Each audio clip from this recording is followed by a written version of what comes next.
validarlo. Claro, Tenemos que, mira, las emociones, un autor dice que son como una ola, ¿no? Son como una ola. Crecen hasta un determinado punto y después se disuelven en la orilla. Crecen claro, hasta un determinado punto, se disuelven en la orilla. Cuando vos no validas una emoción, y decís, no, yo no puedo estar así, yo no te claro. No permitís me lo esa, permito. no te lo permitís o no se lo permitís a un tercero, lo cual es Claro, igualmente grave, totalmente. estás poniendo un espigón delante de la ola. Con lo cual lo que estás haciendo es fortalecerla, porque estás obligando la emoción a subir más su nivel Claro. para pasar tu espigón O encontrar otro camino. o encontrar otro camino, que es el cuerpo. Claro. ¿Eh? Cuando vos no podés nombrar una emoción, eh, una de las características de las enfermedades, de las personas que tienen enfermedades psicosomáticas es lo que se llama alexitimia. Alexitimia es la imposibilidad de nombrar emociones. Claro. Cuando vos no podés nombrar una emoción, queda una energía flotando Qué tremendo. que va al cuerpo. Ahí aparecen los psoriasis, aparecen las diabetes, aparecen los cambios en la presión arterial. Se pone complicado, y haciéndote precio, porque aparecen otras Claro, cosas sí, sí, también. sí. Sí, sí, Pero sí. eh, el nombrar, ampliar nuestra paleta de colores emocionales, conocer y validar las emociones, es lo que va a permitir drenar esa energía, que no quede flotando. Ahora, ¿cómo nos cuesta a los cristianos y en los contextos cristianos, llamémosle iglesia o lo que fuere, comunidad local, etcétera, cómo nos cuesta darnos espacio para validar emociones, sobre todo cuando son emociones negativas? Porque, bueno, gozo, exaltación, todo lo validamos. Bueno, algunos no tanto, pero digo, pero en general se validan. Pero digamos, pero las emociones que son negativas, tristeza, desánimo, depresión, ira, digo, yo he notado que la pandemia ha generado mucho enojo. ¿En qué sentido enojo? No hablo de enojo contra el gobierno, ese tipo de cosas, sino enojo contra la pandemia. O sea, como diciendo, estoy enojado porque me paró, esto me detuvo en la vida, me liquidó el negocio, me separó la familia y tengo bronca. ¿Eh? Mirá que hasta la Biblia te dice airaos, pero no pequéis. Claro, Con lo cual no te está diciendo que no tengas ira. Te está diciendo qué hacer con ella, que es distinto. claro. O sea, reconocela. No está mal reconocerla. ¿Sí? No está mal reconocerla. El tema es qué haces con ella.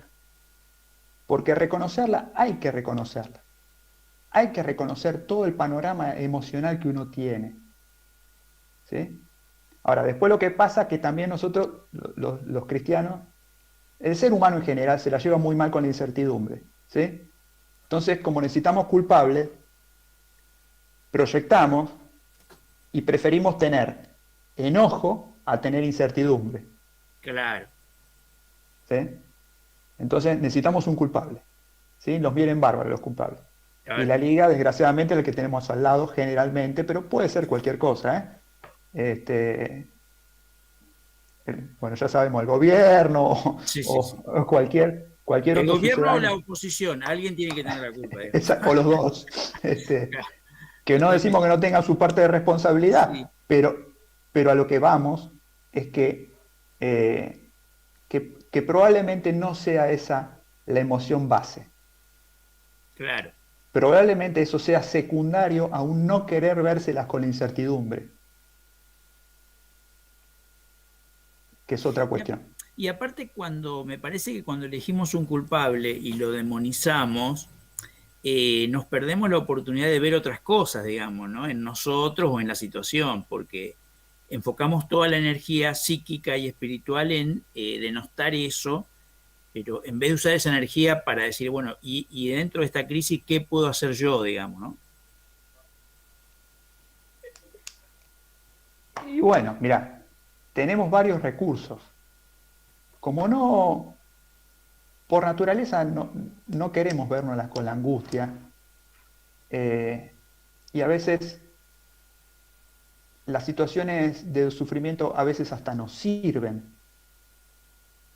¿En qué sentido nos sirven? Nos sirven para justificar nuestra incapacidad para algunas cosas.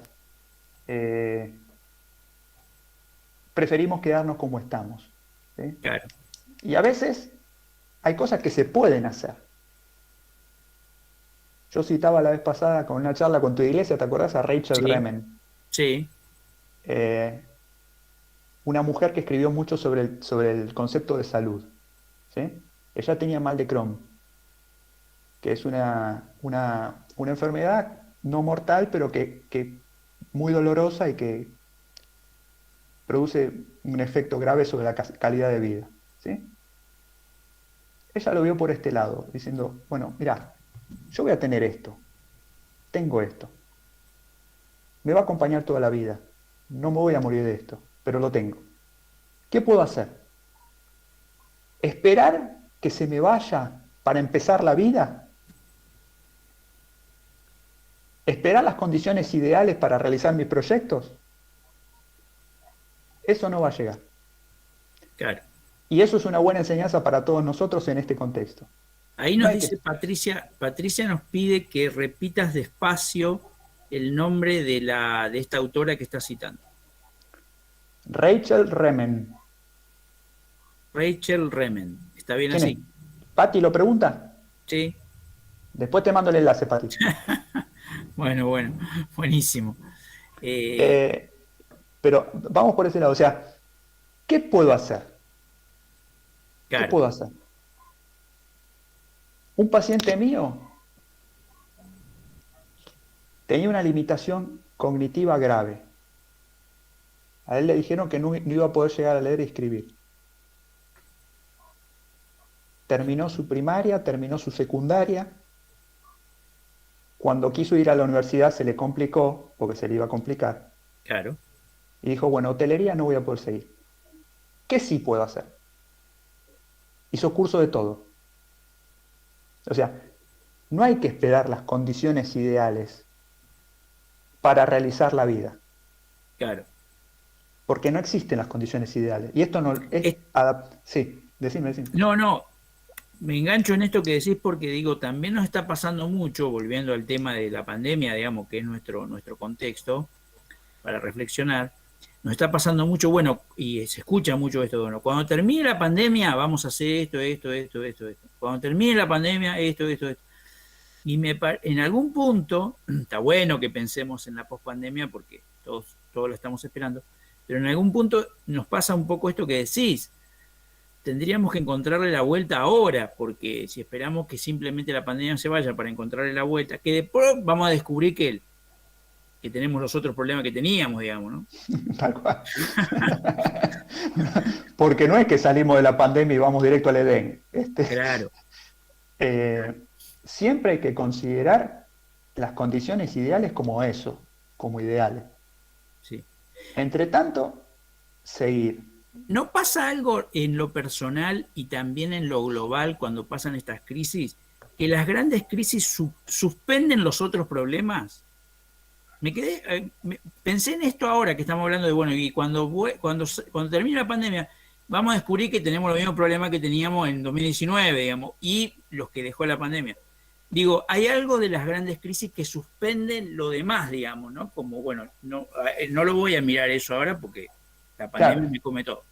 pero ese es el gran engaño. No es que lo suspenden en nuestra conciencia. Claro, en nuestro imaginario. Claro, a ver, ahora tenemos una inflación del 50%. ¿Eso se suspendió? Yo te puedo asegurar que cada El vez que voy a la almacén de mi carnicería... barrio noche. Claro, No saben exacto. nada.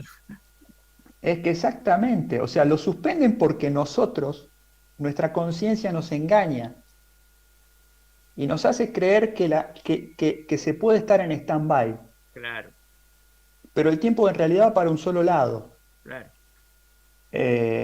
Nos suspenden porque ese manejo engañoso del tiempo es parte del andamiaje de ficciones que decíamos antes que todavía se resiste a caer.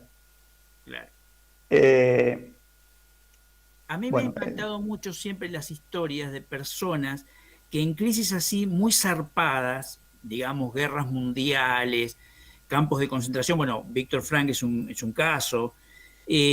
Por ejemplo, han escrito grandes obras o han dado a luz sus teorías que después fueron de gran impacto o desarrollaron, no sé, el abordaje de un problema que hasta ahora no lo habían pensado. También ahí hay como una ventana de oportunidad, ¿no? Y claro, es que Eh, el, justa, el- el mayor, para mí, el mayor historiador francés del siglo XX, que fue Fernand Braudel, tiene su obra más importante es el Mediterráneo en la época de Felipe II, lo escribió como prisionero, era soldado francés, prisionero de guerra de los alemanes, y se pasó como 4 años preso porque fue capturado pronto como combatiente, y fue a parar a un monasterio, había una biblioteca y se escribió el libro. Y ese libro cambió su trayectoria como historiador, digamos, ¿no? Si hoy es el libro más importante de lo que él escribió. Entonces digo, esa resiliencia, ahí meto una palabrita que vos no la usaste todavía, pero digo, la meto yo, no te hago responsable. Esa resiliencia es como muy impactante, ¿no? sí. Eh, mira, me voy a ¿Dónde ir se por un... compra eso? Doctor, díganos. Mirá, hay dos formas de encarar, bueno, estoy diciendo de reduccionista, pero vamos para entenderlo. Hay dos formas de encarar las situaciones críticas. ¿Sí? Frente a una situación crítica, yo puedo apegarme a mí mismo o puedo apegarme al propósito inherente que tiene mi vida. Son cosas distintas. ¿Sí? Yo como ser humano me puedo apegar a mí mismo como objeto o puedo pensar que mi vida tiene un porqué y apegarme a ese porqué en vez de apegarme a mí mismo como objeto. Eso es una diferencia muy grande. Si yo me apego a mí mismo como objeto, lo que voy a hacer va a ser querer cuidarme y el día que esté en peligro mi vida me voy a retraer. Claro, Pero yo voy a vivir una vida heroica en la medida que viva por una causa, viva por un claro, propósito, que me excede a mí mismo. ¿Se claro. entiende? Sí, sí, sí. Sí, sí. Eh, eso es clave, porque voy a ver que lo importante es la causa que me sostiene. Y si no tengo una causa que me sostiene, no escuché nunca un llamado interno a esa causa que me sostiene, voy a vivir con miedos. Claro. ¿Se entiende la diferencia? Sí, me hace pensar también, hablando de las experiencias pandémicas, en esta cuestión, bueno, a ver, todos hemos tenido actitudes muy diversas frente a cómo cuidarnos, frente al coronavirus, etcétera, etcétera, etcétera. Pero de pronto ha habido personas que no porque tuvieran, porque el que las tenía se tenía que cuidar de manera muy especial, pero digo, no porque tenían comorbilidades muy manifiestas o edad avanzada, sino porque el pánico de perder la vida como lo máximo, lo máximo, lo máximo. Entonces, gente que se encerró, cortó todo, hizo como una especie de enclaustramiento, mostrando un poco esto que vos decís. Bueno, a ver, yo, ¿qué voy a hacer? Bueno, no me quiero morir, basta. O sea, no, digo que parece también como una estrategia media contradictoria, porque digo, la vida es riesgo. Se mueren 7.000 personas por año en accidentes de tránsito en la Argentina y seguimos usando nuestros autos, digamos. O sea, eh, y Claro. eso pasa todos los años, digamos, y nadie, creo, yo no conozco a nadie que me haya dicho, mira, muere tanta gente en accidente de tránsito que yo no salgo más a la calle. O sea, en realidad seguimos saliendo sabiendo que la vida tiene riesgo, pero está eso que nos llama, lo que sea que nos llama, ¿no?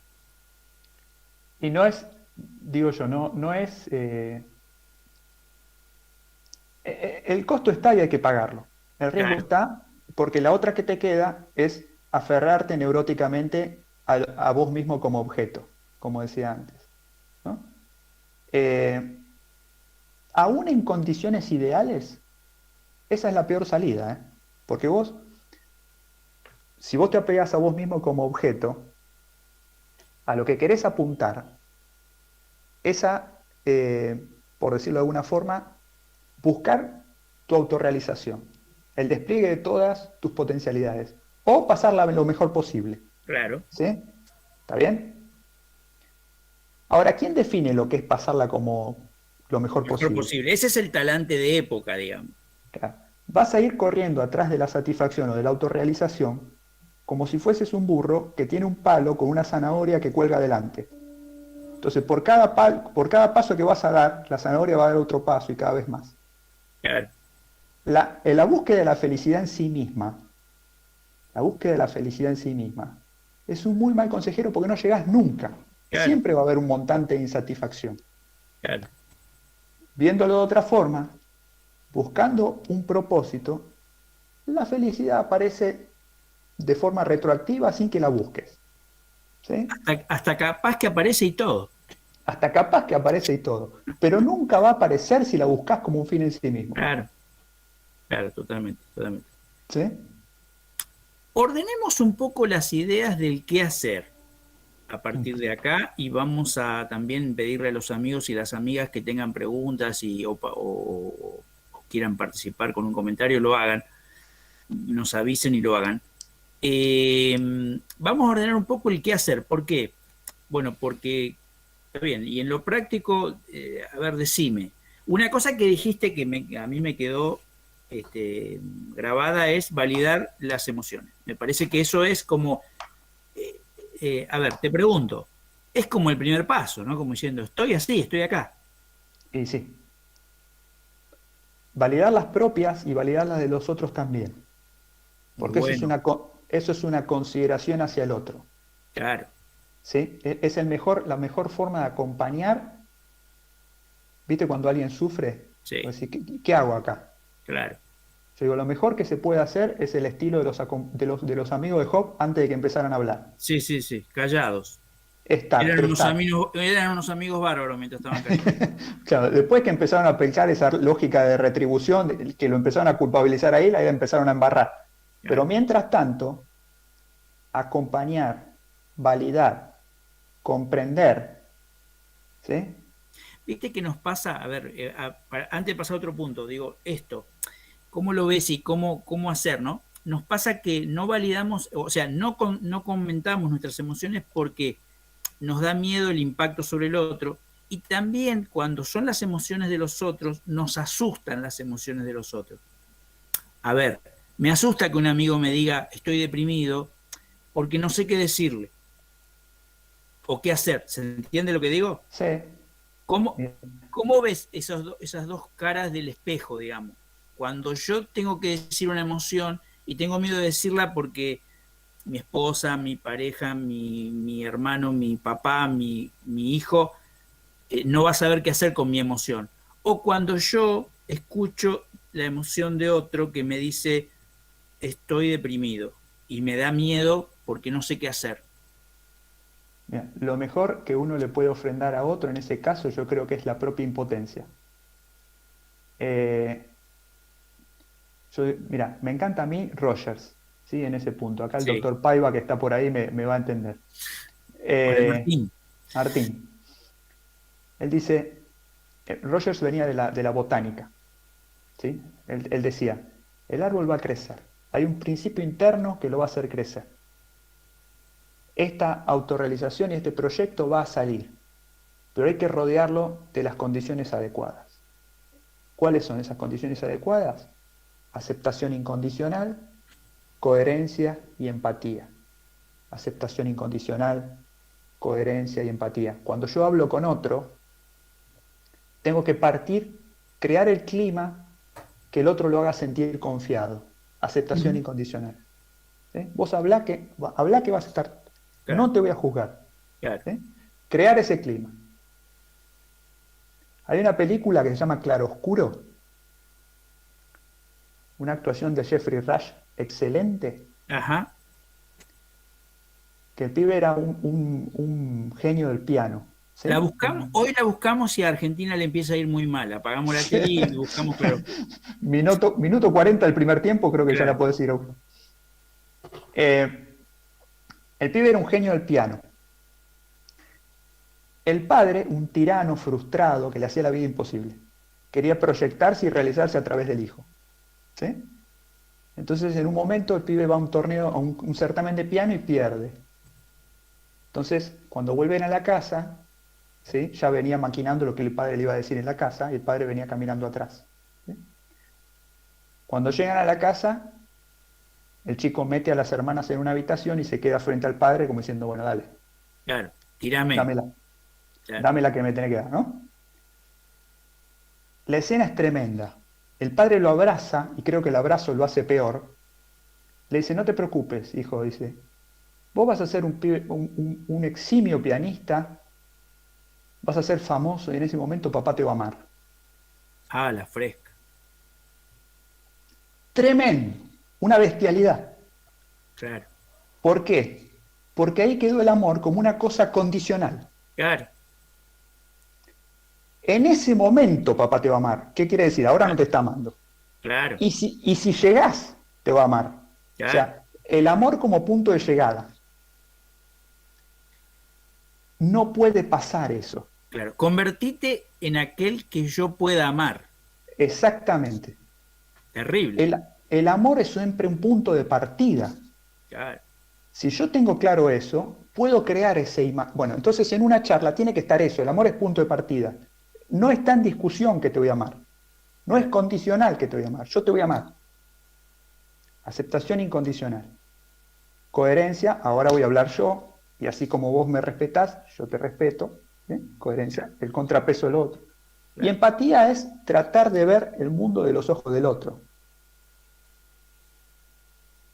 De vuelta, cosa que es imposible, pero por lo menos hacer el El esfuerzo, esfuerzo, claro, que el otro lo vea, me permite a mí abrirme y le voy a claro, hacer que el otro se abra. claro, ¿Sí? Entonces, si yo puedo hacer eso, y una cosa más, cuando hay silencio y no hay respuesta, mejor. Porque si yo hablo siempre, obturo la posibilidad del otro que hable y se exprese y se abra. claro, Y si yo tengo todas las respuestas, invalido el saber del otro, claro, que no se anima ni a preguntarse qué le pasa. claro. No sé si entienden lo que estoy Sí, diciendo. y estoy pensando cómo nos cuesta a los cristianos y dentro de los cristianos a los pastores este trabajo de la escucha atenta y empática, ¿no? De decir, decí todo lo que tengas que decir y no te voy a bajar un sermón ahora, digamos, ¿no? Tal cual. Este, a continuación, sino que decí todo lo que tengas que decir y expresate con toda confianza. Exactamente. Exactamente. Porque si no partís de esa, ya lo condicionás al otro que diga lo que vos ya esperás escuchar. Claro. Quizá por eso la gente, acá me tiro la pileta y es un comentario al pie de página, ¿no? Pero quizá por eso la gente en este tiempo consulta más a los psicólogos que a los pastores por sus problemas personales. Porque el psicólogo tiene profesionalmente el estatuto profesional de no contestar con una bajada de línea, digamos, para decirlo así, ¿no? Tal cual. Estamos entrenados en eso. Claro. Ojo que hay dogmáticos también en el Sí, palo, sí, pero lo sé, lo sé. este, en la, en la, bueno, no importa, no, me salió una crítica, déjalo ahí. Pero pasa eso también en la profesión. Sí. Eh, sí, Y dale, ¿qué? me gustó, no, me gustó lo que dijiste en algún momento, hace un momento atrás, cuando estabas introduciendo el pensamiento de Roger, esta cuestión de, bueno, la empatía, pero también la coherencia, ¿no? Es decir, bueno, justamente no vamos a sermonear, pero soy un sujeto que puedo responder, pero me gustó algo que dijiste, donarle al otro la impotencia. Total. ¿Nos puede decir algo de eso? ¿Cómo le dono al otro mi impotencia frente a su dolor, frente a su desconcierto de la vida? Bien. Eh, es importante un sincero no sé. Mm, Es muy importante un sincero no sé. Un sincero busquemos juntos la respuesta. Si yo tengo siempre todas las respuestas, lo que produzco en el otro es la sensación de impotencia propia. Y no se transforma en un buscador, que es lo que tiene que ser. claro, ¿Sí? Entonces yo le puedo donar y decirle, mira, la verdad, no sé. No lo sé. Es mejor eso. Claro, Un sincero no sé ayuda y empodera al otro a decir, bueno, busquémoslo juntos. claro. Estoy acá. Estamos acá. Claro, claro.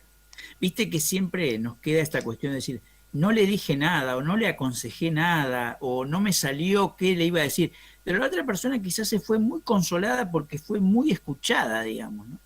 Muy aceptada, muy amada. ¿Y si es eso en el fondo? Claro. ¿Quién le puede arreglar la vida a alguien, no? ¿Llevamos esto a la teología? Ya. Jesús tampoco da ninguna respuesta conceptual acerca del sufrimiento. No da ninguna explicación. ¿Qué No, hace? Te acompaña en el sufrimiento, vos te sentís acompañado en que él sufrió, en que te entiende. ¿Sí? Subjetivamente su respuesta es existencial, no conceptual. claro, Entonces, vos te sentís aferrado a una figura sufriente, alguien que entiende el dolor y alguien que lo venció cuando ya no tenía salida. Con ese mensaje vos te podés acercar a la cama de un moribundo y decirle, mirá, puede ser que, puede ser que esa persona no salga de esa cama, claro. pero tiene la victoria asegurada. ¿Por qué? Porque hay un antecedente de uno que murió y resucitó. Y con eso se abre una ventana de esperanza que ya no se cierra más. Y Buenísimo. se siente comprendido. No sé si me explico lo que quiero Sí, decir. totalmente. A mí se me ocurre una pregunta incómoda. Buenísimo. Eh, a mí me pagan para encontrar preguntas incómodas. No, no, no. Se me ocurre una pregunta incómoda. ¿Y qué de aquel que no accede a una fe religiosa o espiritual? O sea, eh, eh, ese sentido, ¿cómo se construye? ¿Cómo porque, a ver, si no, viste, caemos en esto de que solo los cristianos tenemos la respuesta para todo y los demás no la tienen, digamos, ¿no? Digo, me parece, o sea, te encontrás con alguien que no le encuentra la vuelta a la fe. No le encontró la vuelta, lleva 30 años y nunca se la encontró. Ya. Eh, ¿Cómo, Yo cómo en, hacemos? yo en el consultorio no puedo ser, en el consultorio no puedo ser dogmático, ni lo quiero Obvio, ser, ¿no? obvio. Entonces me atengo a la tradición que traiga cada persona, Sí, ¿sí? Y aún te llegan personas las cuales Dios no tiene nombre, ¿sí? total. Ahora, como decía Panicar, todos son creyentes, Sí, todos somos creyentes, ¿sí? O creemos en el Dios que se llama Jesús, o creemos en otro Dios, o creemos en el dinero, o creemos en el Estado. Pero todos, o sea, no es creyentes y no creyentes, somos creyentes claro, en objetos distintos, claro. ¿sí? Ponemos nuestro gramo de trascendencia en algún lado. Exactamente, exactamente. Eh, y Frankl decía, todos tenemos una voluntad de sentido. Todos tenemos una voluntad, un inherente principio que nos ayuda y nos hace buscar, intuir, presumir que las cosas tienen sentido, que la cosa no termina acá. Ujú. ¿Sí? Entonces, hay que apuntar a, a desarrollar esa voluntad de sentido, a desarrollar las preguntas. ¿Sí? Y a mí me gusta mucho en ese punto el Eclesiastés, porque el Eclesiastés eh, no va por el lado de decirte esto no, no te adelanta la respuesta. Claro, claro. Es decir, no te dice de antemano esta es la respuesta. Más vale va en sentido negativo. Más vale te va frustrando lo que no lo es. ¿Me explico? Como el juego frío, frío, tibio. Exactamente. La voluntad de sentido, si no, lo que pasa es que como todo principio busca los caminos de satisfacción más cortos, ¿no? Si Claro. vos encontrás la satisfacción en un camino muy corto en la droga, bueno, y te quedás en esa, bueno, ¿no? Ahora, si vos empezás a percibir que las soluciones cortoplacistas no dan resultado, la voluntad de sentido tiende a buscar por sí misma que hay un sentido en el más allá, en la trascendencia. Entonces, más vale ayudás refutando o frustrando los caminos cortos Claro, que adelantando una respuesta positiva. claro. No sé si me expliqué. Sí, totalmente, totalmente, totalmente. Además lo sabemos por la docencia y por otros, me parece, disciplinas, que no está bueno darle una respuesta a la persona. Cuando la persona recibe una respuesta que es totalmente exógena, no es autónoma, es heterónoma, viene de afuera, un poco lo bloqueamos, ¿no? No le permitimos que él lo descubra. Exactamente. Otro ejemplo que me encanta usar. Flanders dice que Lisa Simpson es la respuesta a la pregunta que nunca hizo nadie. La respuesta a la pregunta que nunca hizo nadie. Es decir, ella siempre tiene un sermón que dar a alguien que nunca lo Claro, pidió y por ahí claro, que nunca se le presentó la inquietud. claro, A claro. veces nosotros le tiramos el cristianismo a la gente por la Sí, cabeza como cuando la pregunta respuesta. Sí, sí, como respuesta. como respuesta anticipada a una Sí, pregunta, a una inquietud que nunca existió. claro. ¿Me explico? No Entonces, vamos no vamos a criticar a nadie, pero viste esos carteles que dicen Cristo la solución, Cristo la respuesta, Cristo tal cosa. Pero ¿cuál es el problema y cuál es la pregunta? si nunca tuve el problema, si nunca tuve la pregunta, si nunca tuve la inquietud, ¿a qué responde ese Cristo la respuesta? Claro, claro. ¿No? Entonces, primero tiene que existir la pregunta, después existirá una respuesta adecuada. Bien. Acabamos de... Igual, sí, Sí, dale, no, no, dale. dale porque iba a ir para otro lado. No, porque también el contrapeso es la parábola del sembrador, ¿no? Hay que tirar la Sí, semilla. Va sí. a caer en un lugar donde haga 100 por 1, ¿sí? Pero eso no quita que no haya que tirar la semilla, ¿me explico? Había un profesor mío muy bueno de teoría de la educación que decía, hay que hacer una oferta, Ah, hay que ofertar, en el sentido, bueno, lo mejor que tengamos, ¿no? Lo mejor que sí, tengamos de nosotros. Muy bien, acabamos de cumplir una hora de charla, yo creo que hay que ser prudente con estas cosas. Este, así que voy a abrir las charlas, las preguntas a los demás y a las demás. Comentarios, preguntas para Fede. encantado, ¿eh? Si hubiese.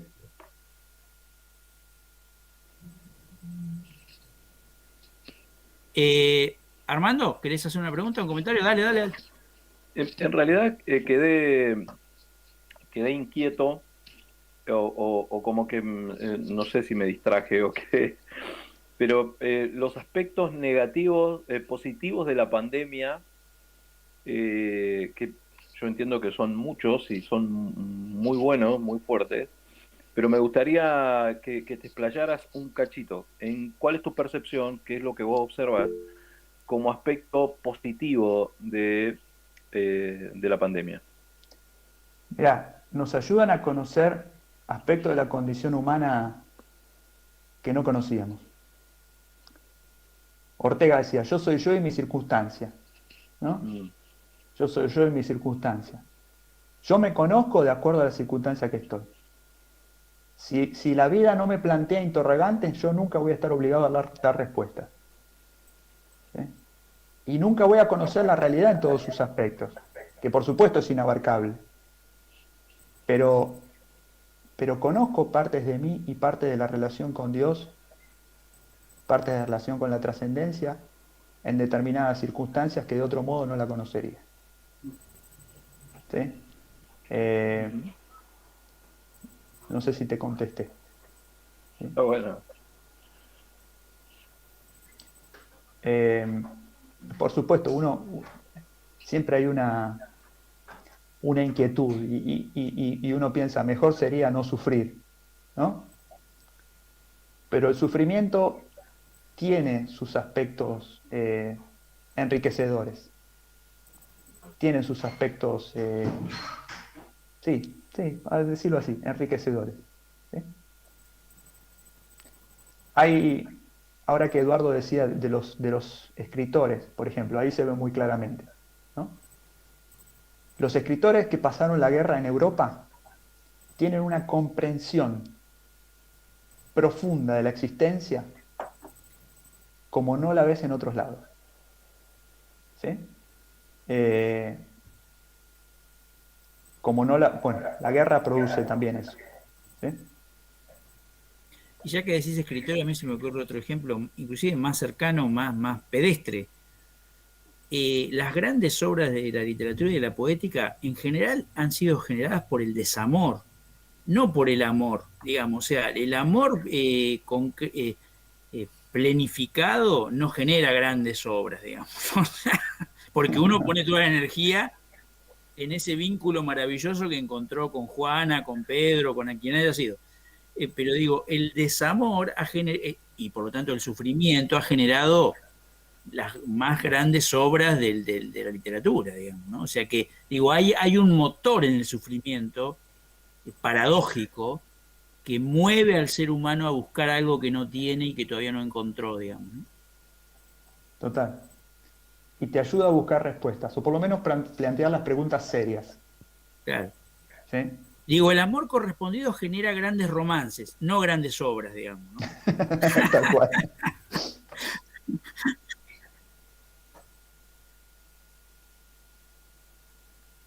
Sí, es un fracaso, no existe, digamos. Claro. Sí, sí, sí, totalmente. Exactamente. ¿Alguna otra pregunta, comentario? Ahí alguien puso algo en el chat que no vi. Ajá. Revisemos.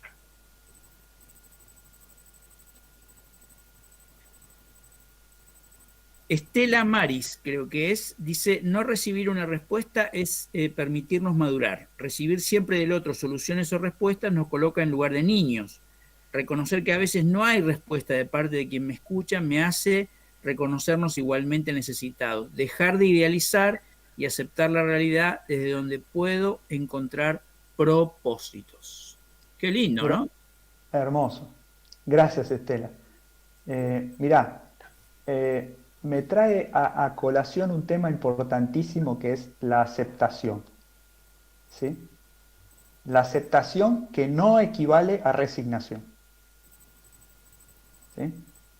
Me pasa en consultorio mucho. ¿Sí? Situaciones que no van a cambiar y vos sabés que no van a cambiar. ¿Sí? Aceptarla es decir, bueno, sí, está. No pelearse con eso, no decir, bueno, tengo que pelear, tengo que controlar. Mirá, hay gente que viene con síntomas, por ejemplo, síntomas de ansiedad, ¿no? Problemas que yo, colon irritable, dolores de cabeza, migraña, ese tipo de cosas, ¿no? El camino para tratar esas cuestiones tiene que ver con la aceptación. Tiene que ver con el decir, bueno, mira, en determinadas circunstancias nosotros vivimos en un mundo que es una picadora de carne. Cuando los niveles de ansiedad suban, esto va a pasar. Vas a tener el colon irritable. ¿Sí? Por más dieta que hagas, por más antiácido que tomes, Claro. va a llegar el momento que te va a superar. Es importante aceptarlo porque si te peleas con eso, le agregás la desesperación a no poder controlarlo. Entonces, aceptar. Nos cuesta horrores aceptar las realidades. Nos cuesta horrores aceptar las realidades. Entonces, algunas cosas se combaten aceptándolas, que no es lo mismo que resignarse. Resignarse es decir, bueno, y ya no hay nada que hacer, y me dejo estar. ¿Se entiende la diferencia? Perfectamente, yo creo. Perfectamente. Mm. Eso nos viene mucho también, digo, ya que estamos en un ambiente cristiano, digo, nos viene mucho, lo hemos trabajado menos en el cristianismo, salvo en algunas corrientes espirituales, nos viene mucho de la espiritualidad de Oriente, ¿no? Esta cuestión de asumir el mundo como es y pelearse menos, ¿no? En Tal cual. principio. En principio. Por ahí está Anthony de Melo, un un cristiano muy conocedor de las espiritualidades de Oriente, que decía, todo está bien, el que está mal es usted. ¿No? Claro. Y en general nosotros pensamos al revés, yo estoy fenómeno, pero todo anda tan mal, ¿cómo cree que esté? ¿No? Sí, es cierto, esa es una idea bastante oriental. Claro. Pero, pero hilando fino también la puedes ver en el cristianismo, ¿eh? Sí, sí, sí, Eh, sí. también puedes decir, no te pelees, no te pelees con esto, no lo vas a vencer, no lo vas Claro, a vencer, claro. ¿sí? No te pelees, él siempre, cuestiones vinculares, gente que no va a cambiar a menos que el Señor haga un milagro, ¿ok? No te pelees con esto porque va a ser así. Y un Ahora, milagro bueno, digamos, ¿no? claro, ahora, Sí, podés seguirte peleando y nervándote, claro. o podés aceptar y amar a la persona igual. Mirá lo que nos dice Claire. Hola Claire, ¿cómo estás? Hola, Eh, Claire. Muchos piensan que aceptar es tener una falta de fe. No, A ver, ¿por qué no lo sería? Vamos a darle crédito a la objeción, que no es de Claire, sino de los otros que dicen, digamos. perdón, ahí fallé a una actitud rogeriana, ¿ves? Ya te dije que no. A ver, pensemos por Claro, qué. Eh, yo digo, falta de fe, aceptar la situación como es, porque no me estoy resignando y entregándome a ella. Falta de fe sería resignarme.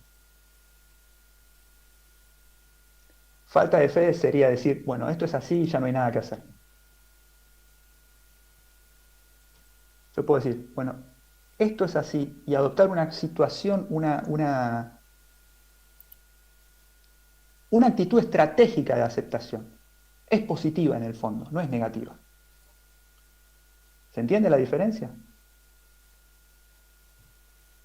No es no hay sentido, no hay nada que hacer, me entrego al sinsentido. Es una aceptación con esperanza.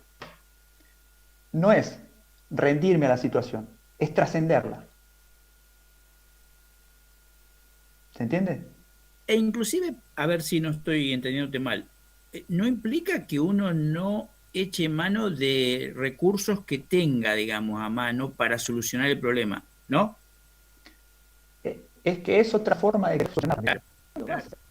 Son cuestiones Y, vinculares. Gente no va a y cambiar a menos resignarse a que... veces se confunde, ¿no? Como diciendo que aceptar es resignarse y resignarse es aceptar. A ver, ahí puso un comentario el Sí, Martín. Martín nos hace un lindo aporte. Una frase súper conocida de Roger dice, encuentro la curiosa paradoja de que cuando puedo aceptarme a mí mismo, entonces puedo cambiar. Oh, gracias, Martín. Qué lindo aporte. Profe, ¿podés desmutearte y explayarte en eso? Por supuesto, Rogers. Bueno, me ¿Qué haces? encanta. Che, claro, un poco, acá está mi señora que también lo apoya. Hola, Eh, Male. bueno, sí, un poquito lo que dice Rogers es esta cuestión de aceptar en tanto como reconocer algo que está, ¿no? Esto está pasando. Entonces, cuando puedo aceptar que algo está pasando, que algo está dentro mío, que algo es parte de mí, ya sean pensamientos, recuerdos, emociones, sentimientos, cuando soy capaz de reconciliarme, amigarme con esa experiencia interna, entonces puedo ser responsable para ver qué hago con eso. No significa que tengo que actuar en consecuencia, que tengo que, qué sé yo, no sé. Acepto que eso está dentro mío y ahora sí, responsablemente elijo qué puedo hacer. Pero si no, va a quedar siempre del lado de la sombra, ¿no? Ahí capaz que te devuelvo la pelota, pero nada, eso. Exactamente.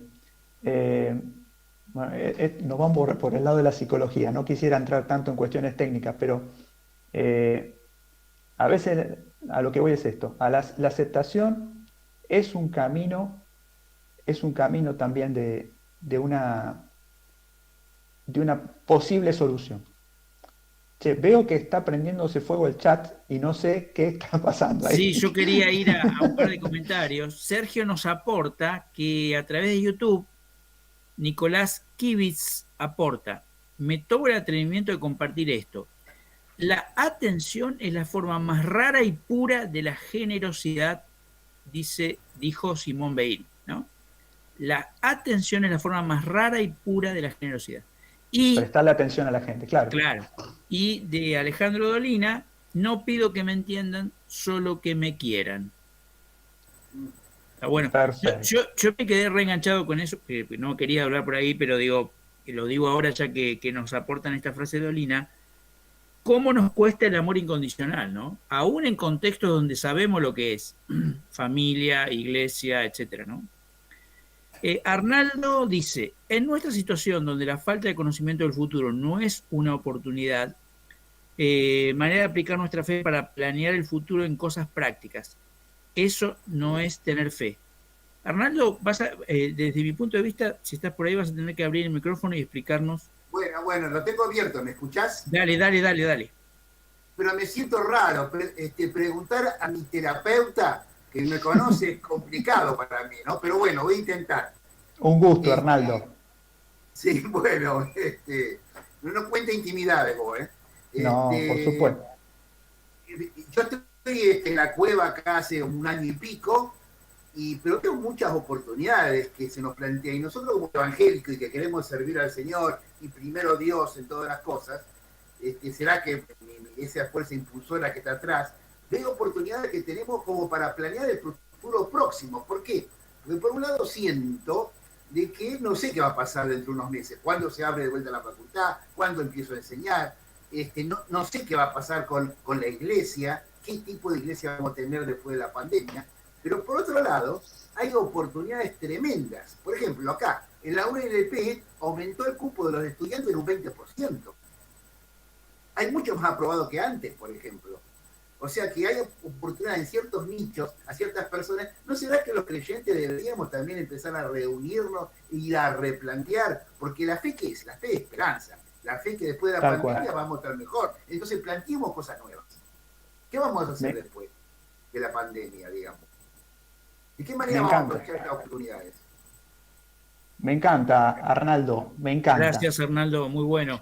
Y una perdón. Cosa más, para antes de eso, Laura Romero, dice Sergio, que calculo que también es vía YouTube, como la campana de cristal de Silvia Plath. No conozco a Silvia Plath. Te vamos a pedir que te explayes entonces. Yo una cosa, Arnaldo, qué bueno lo que dice Arnaldo, que la fe verdadera es un factor de cambio, ¿no? Cuando Marx dice que la fe es el opio de los pueblos, ¿no? La religión es el opio de los pueblos, o dice, son las rosas que adornan las cadenas de los esclavos. En un punto tiene razón el tipo. Tiene razón en que a veces la fe, en algunos círculos es eso. Pero la verdadera fe es un factor de cambio. Es un factor de cambio. La esperanza verdadera apunta a la movilización, ¿no? La fe nos lleva a ser factor de cambio en las circunstancias que nos toquen, ¿no? Eso me hace acordar a un título de un libro de Bonino, Miguel Bonino, de los 70, ¿no?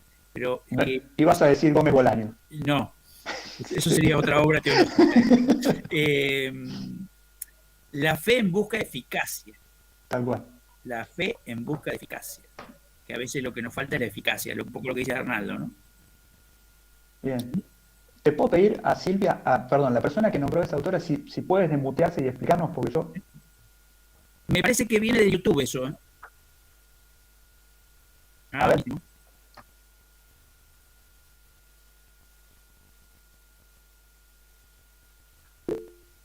Ahí dijo, hola. Hola, Laura. Contanos de Silvia Plath, aporta.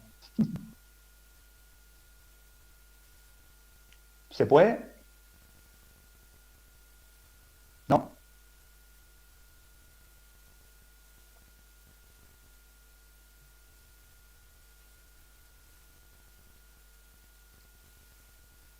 Bueno,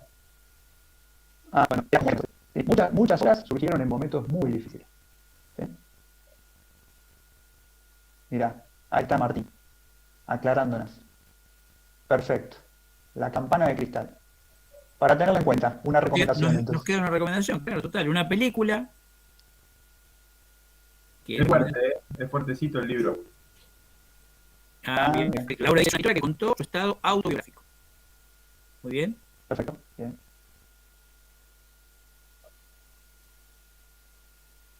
Claro. Y una pena observada. Claro, tremendo. Bueno, este libro de Plath lo vamos a leer un día de mucho sol, Sí. más o menos a las 3 de la tarde. Dice, es una obra de desamor.